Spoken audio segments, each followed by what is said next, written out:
Welcome back guys. अभी तक का जो मेरा लेक्चर था वो था जर्नी या रिटर्न टू बायोलॉजी, तो वो कंप्लीट हुआ। अब मैं आप लोग को बायोलॉजी अब स्टार्ट हो रहा है, एक्चुअल बायोलॉजी। तो क्या है बायोलॉजी?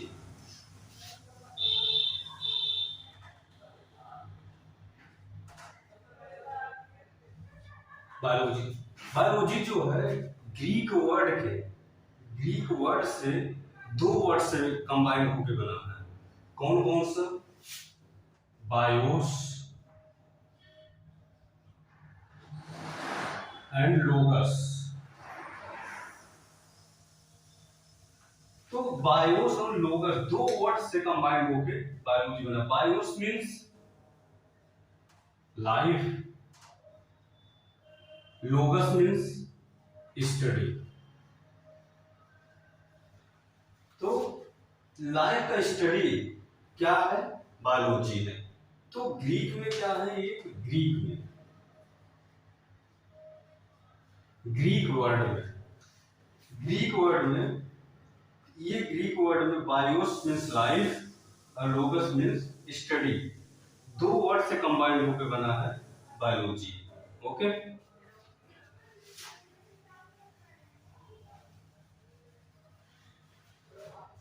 तो ये बायोलॉजी वर्ड आया कहां से, दिया कौन?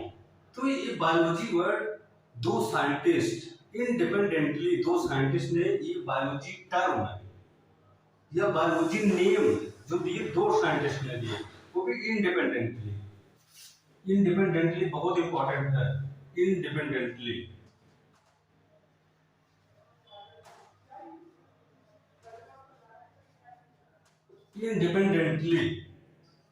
दो साइंटिस्ट। कौन कौन साइंटिस्ट? लैमार्क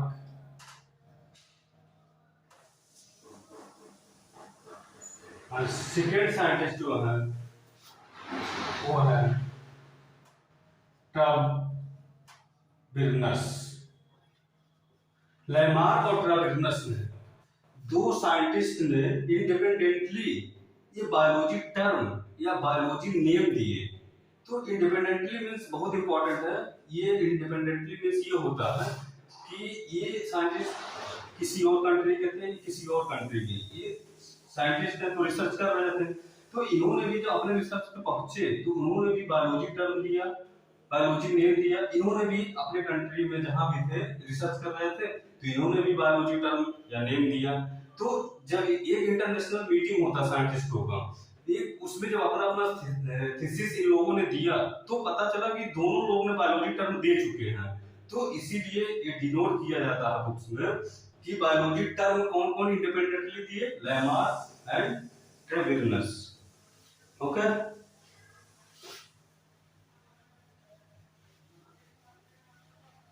अब बायोलॉजी, फादर ऑफ बायोलॉजी किससे बोलते हैं? क्या? Father of biology. तो अभी मैंने बताया दो साइंटिस्ट को टर्म दिए, बायोलॉजी नेम दिए, ये फादर ऑफ बायोलॉजी क्या थे? तो फादर ऑफ बायोलॉजी ये, जैसे हमारे नेशन का फादर कौन है? हमारे नेशन का फादर है महात्मा गांधी। इसलिए बोला जाता है क्योंकि स्टार्टिंग में वो अपने नेशन के लिए, अपने कंट्री के लिए ऐसा काम किए। तो ऐसे एक साइंटिस्ट थे अरस्तु।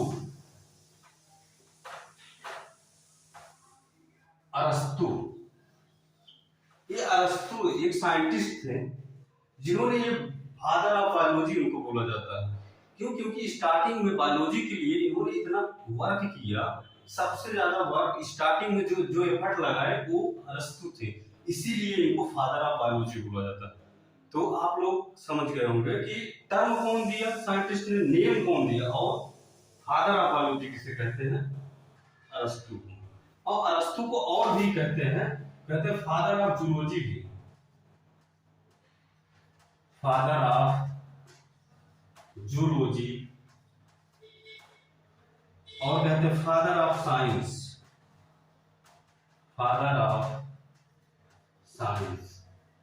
तो इन तीनों का फादर ही माने जाते हैं। ओके। अब मैं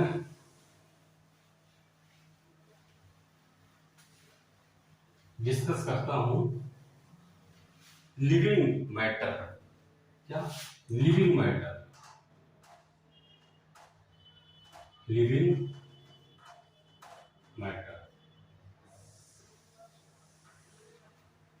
लिविंग मैटर जैसा कि मैंने बता चुका हूं, एग्जांपल लेता हूं कि अर्थ पे दो ही टाइप के ऑब्जेक्ट प्रेजेंट हैं। कौन कौन से? Living object and non living objects.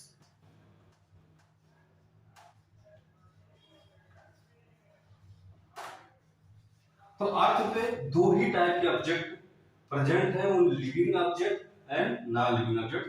Already ये सब चीजें मैं बता चुका हूं।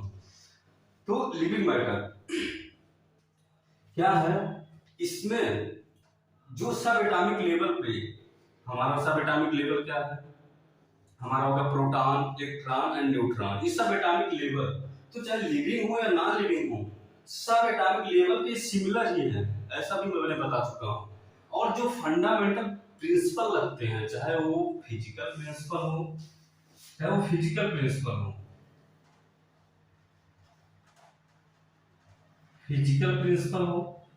या केमिकल प्रिंसिपल।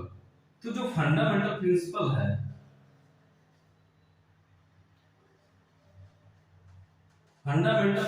जो लगता है, फिजिकल हो या केमिकल प्रिंसिपल हो, सिमिलर लगेगा।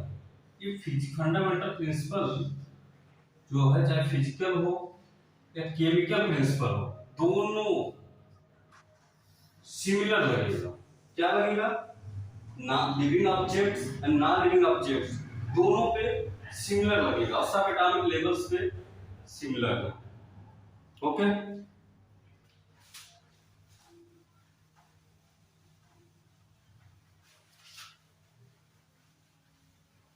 अब मैं पढ़ूंगा living object.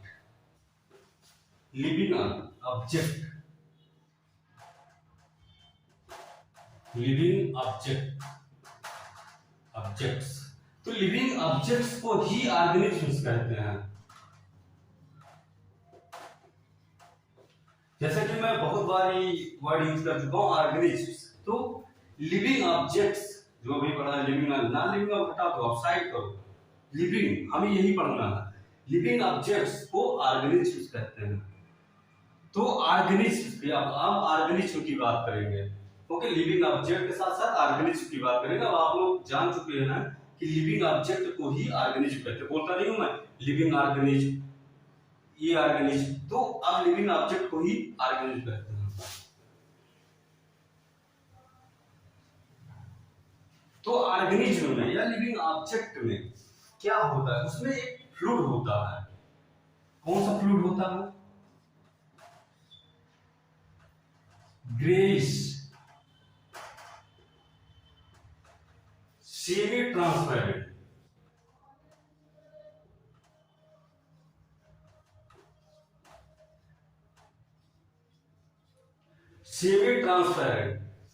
Greyish semi transparent and viscous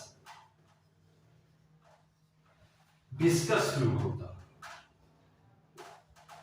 तो इसको जो लिविंग ऑब्जेक्ट या ऑर्गेनिज्म है, कोई भी हो अर्थ पे, तो उसमें greyish semi transparent viscous fluid होता है, जिसका नेम होता है प्रोटोप्लाज्म।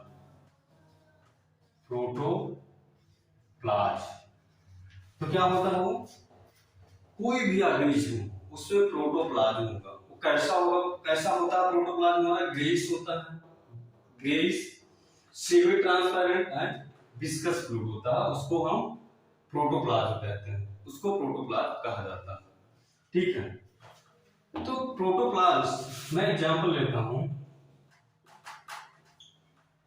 समझाने के लिए। एक फिगर मेंशन करता हूं। सपोज करो ये प्रोटोप्लाज्म, ये हमारा प्रोटोप्लाज्म है।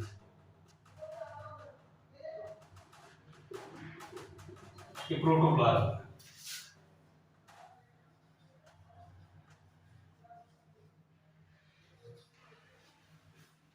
तो कोई लिविंग ऑब्जेक्ट या ऑर्गेनिज्म है, प्रोटोप्लाज्म के अराउंड एक मेम्ब्रेन होता है।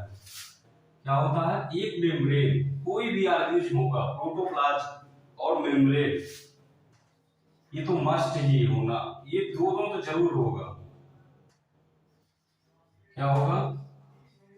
मेम्ब्रेन, जिसको हम सेल बोल सकते हैं। क्या? सेल। इस सेल के बारे में डिटेल बताऊंगा, अभी तो बस इतना बता रहा हूं कि लिविंग ऑर्गेनिज्म मेम्ब्रेन और प्रोटोप्लाज्म होगा ही होगा, तो इतना मैं बता रहा हूं, तो इसको सेल बोल सकते हो। तो ये जो हमारा प्रोटोप्लाज्म है, अंदर ही हमारा जो प्रोटोप्लाज्म है, ये मेम्ब्रेन, प्रोटोप्लाज्म है, ये मेम्ब्रेन, ये प्रोटोप्लाज्म।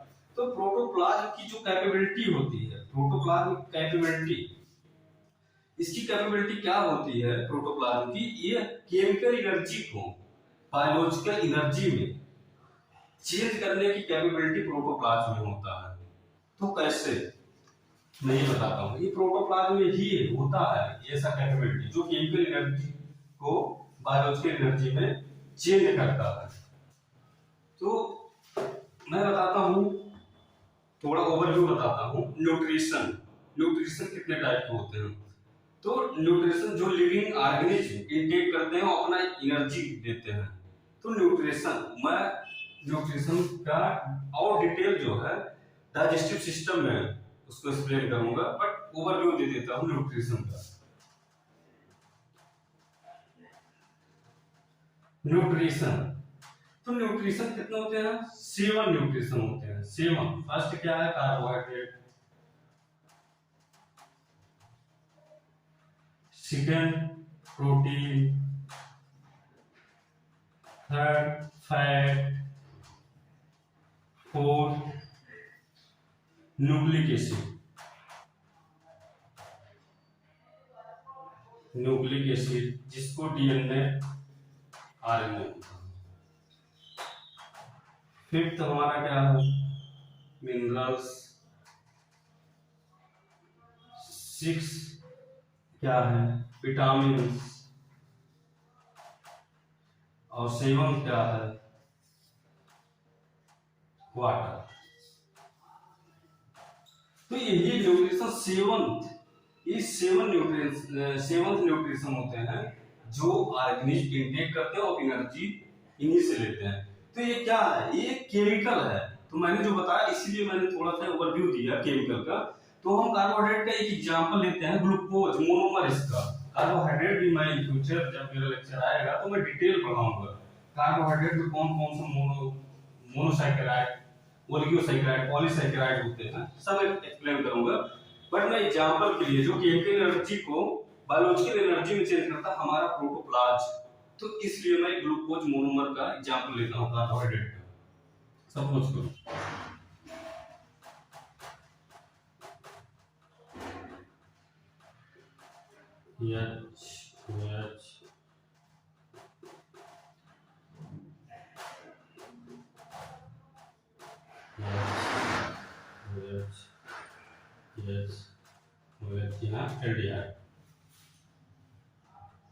तो ये ग्लूकोज हमारा, तो ये ग्लूकोज क्या है? ये केमिकल, इसमें बॉन्ड है, कोवैलेंट बॉन्ड। तो इसमें क्या बॉन्ड में सभी में एनर्जी है। तो क्या हमारा जो प्रोटोप्लाज्म में, इसी प्रोटोप्लाज्म में, इसी प्रोटोप्लाज्म में केमिकल एनर्जी को जितने भी हम, जैसे कार्बोहाइड्रेट होगा, प्रोटीन होगा, फैट होगा, न्यूक्लिक एसिड होगा, इन सबको यही हमें एनर्जी प्रोवाइड करते हैं। और जो 3 फूड है हमें, वो उसमें हेल्प करते हैं, डिटेल में बाद में बताऊंगा। तो वो सब केमिकल ही है, तो उनमें बॉन्ड में एनर्जी है। तो इसी प्रोटोप्लाज्म में इस केमिकल एनर्जी को एटीपी में चेंज करता है। जो बायोलॉजिकल एनर्जी यही है, बायोलॉजिकल एनर्जी जो ऑर्गेनिज्म के अंदर एनर्जी के रूप में स्टोर होता है, वो एटीपी के फॉर्म में स्टोर होता है। तो यही केमिकल एनर्जी को बायोलॉजिकल एनर्जी में चेंज करता है। और वो किसमें चेंज होता है? वो होता है प्रोटोप्लाज्म में। सो गाइस, आई होप आप लोग समझ चुके होंगे। Thank you so much for watching this video. जय हिंद।